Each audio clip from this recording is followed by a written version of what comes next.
नमस्कार दोस्तों। मेरा नाम प्रोफेसर कुलविंदर सिंह है और कंप्लीट फाइनेंशियल प्लानिंग के इस वीडियो में मैं आपके सम्मुख कुछ ऐसी बातें करना चाहता हूं जो कि आपके लिए इस कोरोना काल में ऐसे माहौल में जहां आमदनी कम और फ्यूचर बहुत अनिश्चित है, ऐसे में बहुत बहुत सहायक हो सकती है मेरी ये बातें। आज आपको जो मैं बात कर रहा हूँ उस बात में बहुत सारी गुण अगर नहीं भी तो जीवन के लिए उन चीज़ों का महत्व ज़रूर समझ में आएगा जो चीज़ें हमारे लिए मोस्ट इम्पोर्टेंट है। एक बहुत पहले एक गाना आया था, पतझड़ सावन बसंत बहार इस एक बरस के मौसम चार, और फिर उसके बाद में वो पांचवा मौसम प्यार का, ऐसा कुछ गाना था। लेकिन प्यार का मौसम कब आता है? जब सब तरफ शांति हो, सब तरफ आराम हो, सुकून हो, बिल्कुल संयम हो, प्यार हो, तो जाके कहीं प्यार अंदर होगा तो बाहर उभर के आता है। अदरवाइज प्यार उभर कर नहीं आएगा। आप जिस दिन बच्चों की मुस्कान से प्यार करना लग जाए, रास्ते में आते हुए बछड़ा और गाय आपस में अटखेलियां कर रहे हैं तो उसमें आपको प्यार आने लगे, सामने खड़ा हुआ पेड़ आपको सुंदर लगने लगे, आपके हवा चलती है आपको छुए तो आपको उसका एहसास हो और आपको लगे वाह कुदरत तेरा शुक्रिया, तो वो प्यार का मौसम होता है मेरी निगाह में। आप पहले चार मौसम जब तक बिता नहीं लेते तब तक पांचवा मौसम आता नहीं है।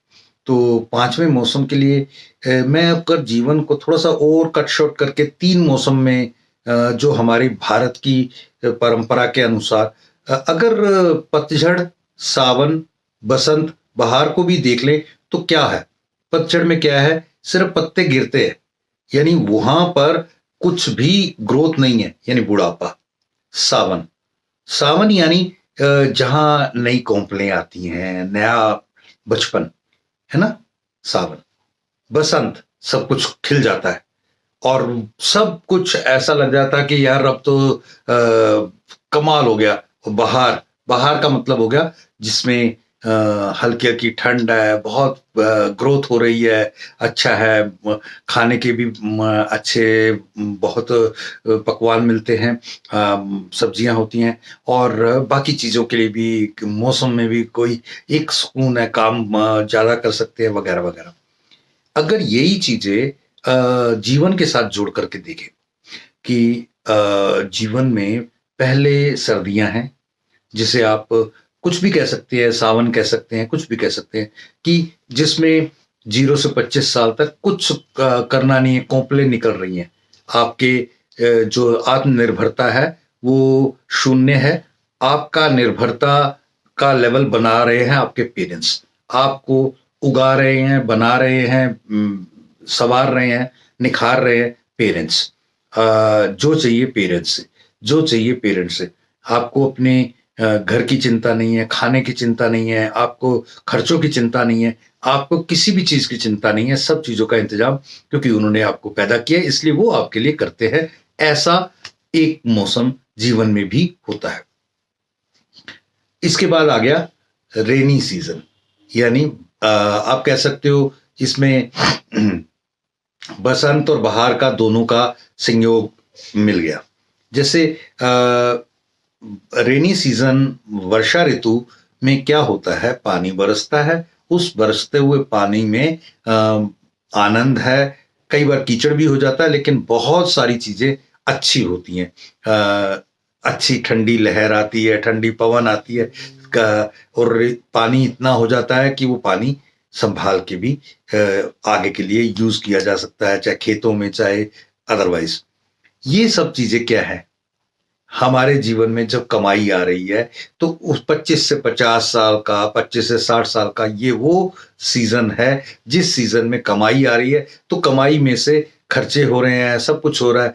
देखियो एक सिंपल सी बात है, एक बच्चे को अगर आपने मुट्ठी भर के टॉफियां दी और कहा बेटे ये जा अपने दोस्तों को बांट गया, वो गया भाग करके और जब वापस आया तो रो रहा था, तो आपने स्वाभाविक पूछा क्यों रो रहा है? पापा मैंने तो सारी बांट दी। तो इसका आपको पहले से इल्म था ये ऐसा करेगा, तो आपने दूसरी जेब से दोबारा एक मुट्ठी भर के दी और कुछ बदला नहीं, सिर्फ इतना बोला बेटे जा अपनी दोस्तों को ये बांट के आ।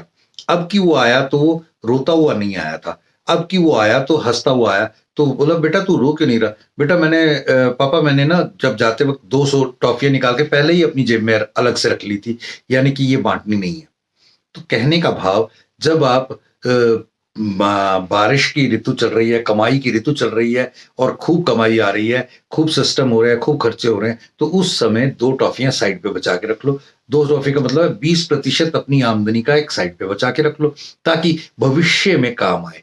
वो आपके खाने के लिए है, आपके लिए है, ताकि आपको रोना ना पड़े, किसी के मोहताज ना रहना पड़े। ये एक चीज है। और लास्ट में जब गर्मी, समर, आपको ग्रीष्म ऋतु आएगी, तो वो 50 के बाद जब आप रिटायरमेंट हो गए, 60 के बाद रिटायरमेंट हो गए, और बाकी के सारे जो ऋतुएं हैं वो उसी ऋतु में बीतने हैं, जहां आपका दवाई लानी है तो किसी पे निर्भरता है, अगर कोई काम करना है तो किसी पे निर्भरता है, खाना, राशन, हर एक चीज के बिल, घूमना, यात्रा, हर चीज, अपने बच्चों को, रिश्तेदारों को कुछ देना है, तो मतलब अगर आपने कमा कमा के वो 20% संभाल के रखा हुआ, वो इतना हो चुका होगा कंपाउंडिंग में कि आप उससे बाकी के सारे दिन बहुत अपनी इच्छा मर्जी के अनुसार बिता सकते हैं संपन्नता से। नहीं तो दिक्कत आएगी ही। आज मैं एक छोटा सा प्लान भी आपको दे रहा हूं, C14 में क्या है? शांति, पीस फॉर एवर। जैसे मैंने शुरुआत में बताया था, आपने इसमें केवल और केवल 8 लाख रुपए एक बार लगाने हैं, और इसमें आपका 6.5 लाख रुपए का फैमिली फंड यानी कि इंश्योरेंस भी हो जाएगा लाइफ टाइम के लिए, जो कि DAB यानी दुगना हो जाता है एक्सीडेंटल में, तो 12.5 के करीब 13 के करीब हो जाता है।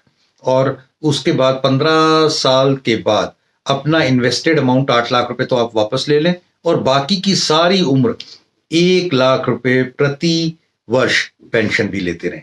इतने सारे benefit with triple income tax की छूट के तीनों लेवल पर बेनिफिट। आप जब जमा कराने हैं तब किश्तों में छूट है, ATC, और बाद में जब आ रहा है अंडर सेक्शन 1010D मैच्योरिटी पर भी, और बाद की पेंशन पर भी। तो ये अगर बेनिफिट आपको छोटे से एक इन्वेस्टमेंट में चाहिए, ताकि कोरोना में जहां बाहर जाके परेशानी है, आपके पास कुछ भी छोटा मोटा है तो वो डाल करके, ये लेकर के अपनी पूरी आगे की शांति कर लीजिए, नहीं तो दिक्कतें और भी ज्यादा हो सकती है। Thank you. जय हिंद।